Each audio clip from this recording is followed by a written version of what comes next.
Hi, this is Dr. Ashish Taneja. I'm an orthopedics and joint replacement surgeon. In this video, I'll talk to you about hip arthritis and hip replacement. Hip replacement, we need it in situations like hip arthritis.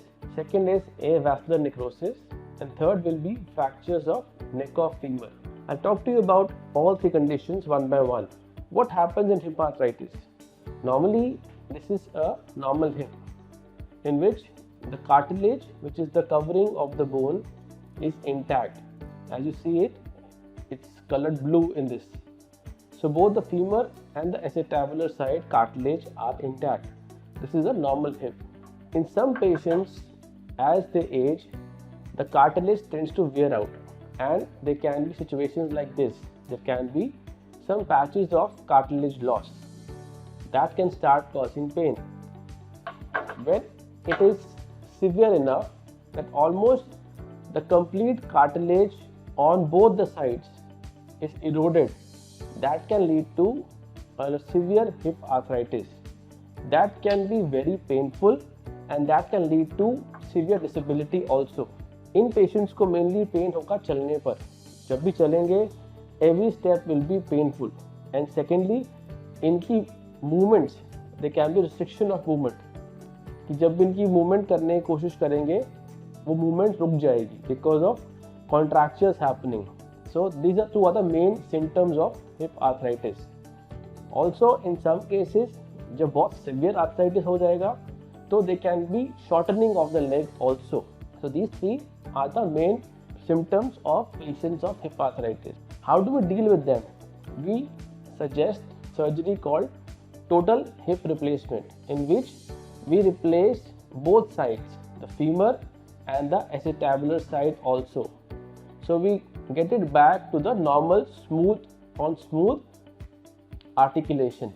This is what we need. So this is the total joint replacement, in which there will be a cup in the acetabulum which is well fixed. There will be a smooth liner inside, and then there will be a stem going into the femur bone and a very smooth head. Together they will form a smooth on smooth articulation. This is a total hip replacement. In the other two conditions, the second one will be avascular necrosis. So what happens in avascular necrosis is, this is a normal hip. There are blood supply which is going through the neck of the femur into the head of the femur. So this blood supply can get disturbed because of a lot of reasons. Some patients will have a steroid overuse. Some patients may be alcoholic. Some patients may have fracture of the neck of femur which can disrupt the blood supply. अगर ये blood supply disrupt हो जाएगी तो this femur head will get damaged. Instead of the smooth contour, ये जो shape खराब हो जाएगी. There will be lot of bumps, lot of ups and downs, and वो जो sphericity of the femoral head will be gone. So that can lead to a lot of friction between the two surfaces, and that can lead to hip arthritis in these patients. In this, again, we will have to do a condition, we have to do a surgery called total hip replacement, in which we replace the cup with the acetabular shell, put a smooth liner inside, and similarly we replace the femoral head by a stem inside, and again a smooth head on top, and we form a smooth on smooth articulation. So this is what happens in avascular necrosis. The last one would be a fracture patient. In patients who are about 50 to 60 years of age, if they get a fracture in the neck of femur, even more than 60 if they are healthy, if they don't have any comorbid conditions, I would say 50 to 65 years of age, if they happen to have a fracture in the neck of femur, then these fractures are difficult to unite. Even if we try to fix it, then they take longer to unite, and sometimes, more often than not, they don't unite. ये fractures जुड़ते नहीं हैं in this age group, about 50 to 65 years of age. So So in such patients, it's better to go with hip replacement as a primary treatment, in which we again will remove the head and replace it with a artificial head and replace the cup with the established shell. So this is what happens in fractures of neck femur in elderly age group.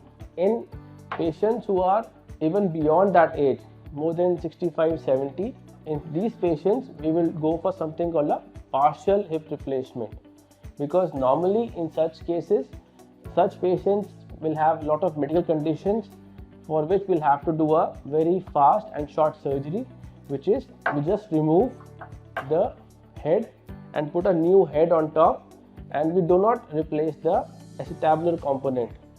So it will be a partial hip replacement for such patients. So then a lot of people will ask me about what are the types of hip replacement. In hip replacement, the main difference is in the liner and the metal. So what quality of metal we use in the liner and the head?